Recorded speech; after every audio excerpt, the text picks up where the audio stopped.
Hello everyone, welcome to my channel. I hope you're having a fantastic day. It's been quite some time since I have done a longer video because I've been so focused on developing and finishing my online watercolor courses that I just haven't had as much of a chance to do some of these other like 10-minute paintings and things like that. But I'm thrilled to say that those online watercolor courses are all complete. They are available for purchase anytime on my website. So that's really exciting. But now that I have that done, I'm getting back into some of the more normal videos I've done. So I'm going to do a 10-minute watercolor painting for you today. And if you are new to my channel or it's just been a while since you've seen one of these, my 10-minute watercolor series is all about finishing a watercolor painting in a relatively short amount of time so that you can build that confidence, get some practice in, feel like you have accomplished something without investing a ton of time into it. And the more you do it, the more you will just build that confidence and feel ready for even more advanced paintings. So today's painting is going to be of cherries, and the reference image is linked in the description. I was looking at a reference image on my screen over here. But the 10-minute watercolor series is not about having a perfectly finished, polished piece. It's really about just applying paint to paper quickly and getting something that is recognizable. So I'm going to take you through that 10 minutes in real time of what I painted, and I did do that paint for 10 minutes, and then at the end of that time frame, I wanted to go just a little further, fix a couple things, so I worked about 4 more minutes. That portion will be sped up at the end of the video just to be respectful of your time, otherwise this video could get really long. So that's what that's going to be about. Before I jump in to just giving you some tips and sharing my process as I walk through this, I wanted to share my website with you, CoreyFrankCreates.com. There you can check out my portfolio. That's where you can also check out my online watercolor courses if you're interested in learning about watercolor. And then also you can sign up for my email newsletter, which I would love for you to do. It's the best way to connect with me. I send it out once a week, unless I have like special deals going on. You'll sometimes hear from me more frequently, but it's pretty much once a week, and I share tips and links to all my videos and just what's going on with me, and a really great way to just have that connection. So again, CoreyFrankCreates.com, you can go do all that stuff there. All right, without any further ado, I'm going to go ahead and jump in sharing some tips and walk you through my process for how I did this cherry painting. So you can see I'm starting out here with just a blank page, and with these 10-minute paintings, I don't do an undersketch to begin with. For longer paintings, I always do because I want to make sure the proportions are accurate. But with these shorter ones, I'm simply focusing on applying paint to paper and just getting it done. So I have a size 12 round brush. You can see it has quite a few bristles, but it also comes to a decent point, so I can work in those smaller areas and make sure that there are some finer details where needed. And I'm just starting out blocking in the shape of the cherry. You can see how I painted around that white spot where the highlight is going to be. So it's very important with watercolors to maintain your highlights. You don't want to paint over those as much as possible. You want to try and maintain them. So the paint color I am using is alizarin crimson. It's a kind of almost a pinky red, almost like a kind of magenta. And it's fairly watered down, so I don't have it starting out too dark.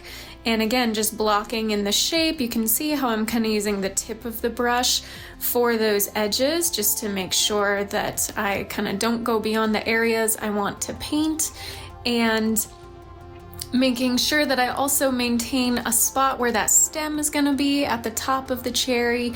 So again, anytime you're going to either have a white highlight or paint over with a different color, you're going to want to try and paint around that and leave white space for it. So it does take a little bit of planning ahead, hence why I always use a reference image to know where things are going to generally be placed. And this is another spot, that kind of upper right portion of the cherry, where there's another highlight, but it's not pure white. So I simply painted with just very, very light watered down alizarin crimson over that spot. So it's not a pure white, but it's a very, very light area, not dark paint.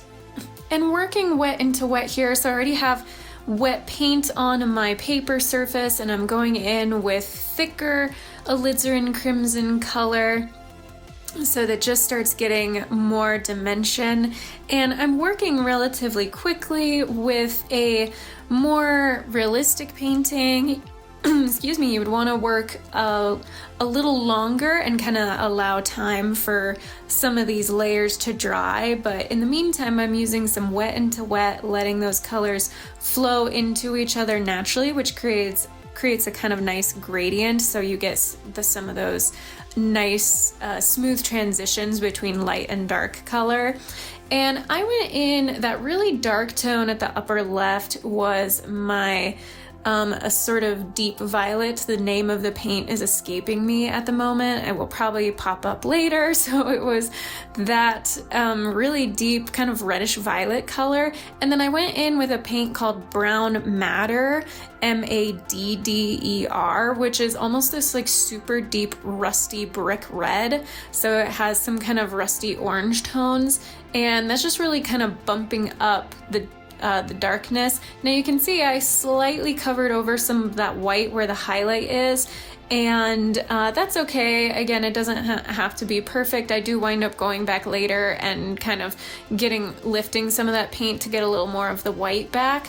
But for the most part, I'm trying to paint around those lightest areas and building up the darkest tones over time, and you do that with adding thicker paint over the top of the paint you have already laid down.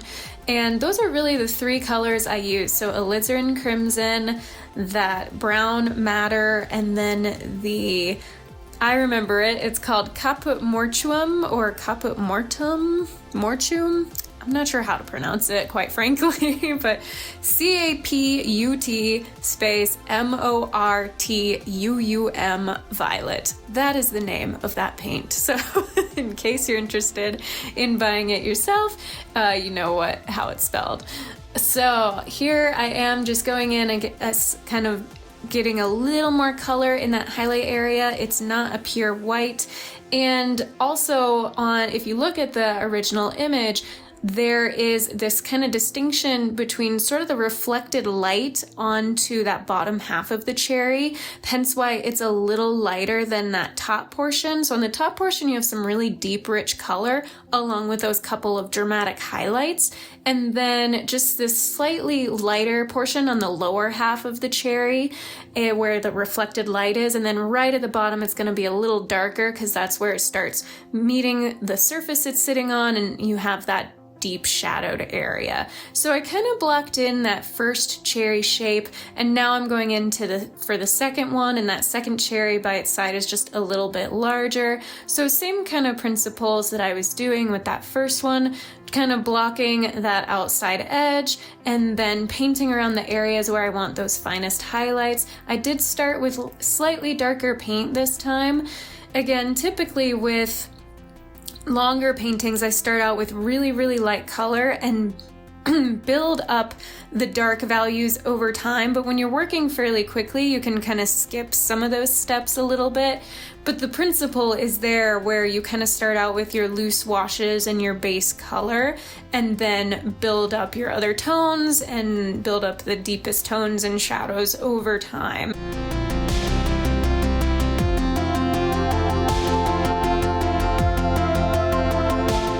So that back portion of the cherry that's kind of behind the front edge is very light, and I took some liberties because in the reference image it almost blends into the white background, and I didn't necessarily want that to happen. So me being the artist, I can go ahead and make those sort of visual decisions myself to maybe add just a little bit of color so it doesn't completely blend in with the white background.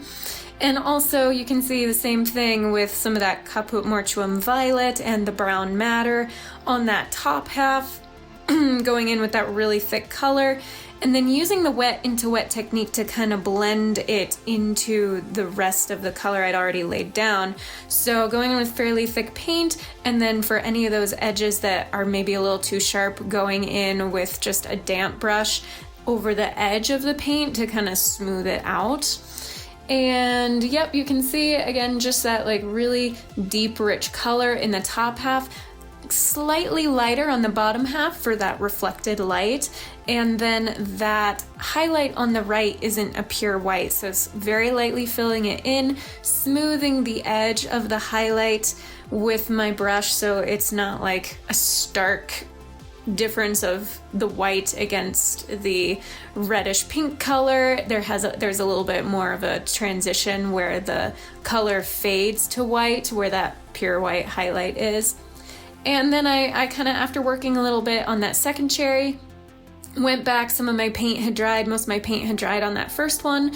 So kind of extending that edge a little bit on the right side because it just wasn't quite the right shape. And then adding a little more color down on that bottom half. And at this point, I'm just kind of going back and forth between the two different cherries. I realized I would be running out of time pretty soon, so I'd spent quite a bit of time on kind of building up the color on the cherries and realized I need to at least add some type of stem. So I rinsed my brush, went into my sap green, which is kind of almost a yellowy olive green, and just very lightly blocked in the stems. And the one is overlapping the other, so I started with the stem on the left and then went to the stem on the right, which is in front of that other stem, made it just a little darker to kind of pop it forward.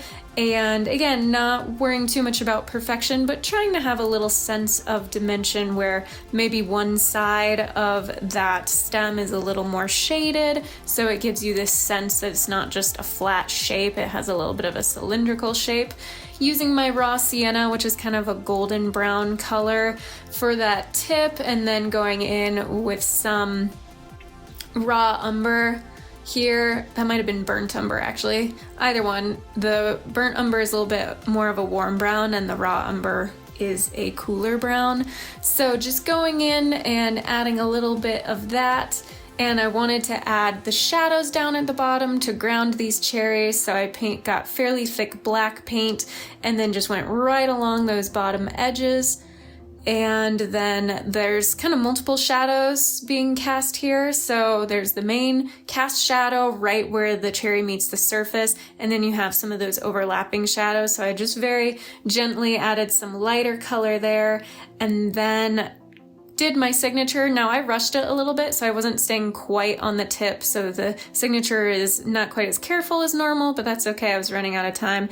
And literally as I finished that signature, my 10-minute timer went off.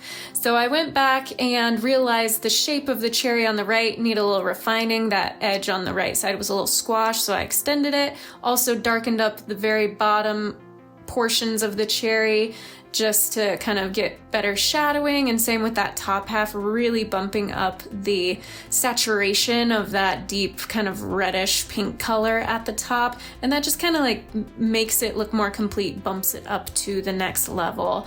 And again, doing some blending where I sort of just lift some of that paint or make the two different tones blend together. Also adding in a little more shadowing, a little more color to those stems, again, to just bump them up to the next level, adding some of those lines and details on the top edges of the stem. I did lift a little bit of paint off that cherry on the left to get the white highlight back a little better, blended some of the white on that right cherry, just have a smoother transition. And there you have the final piece in just about 15 minutes.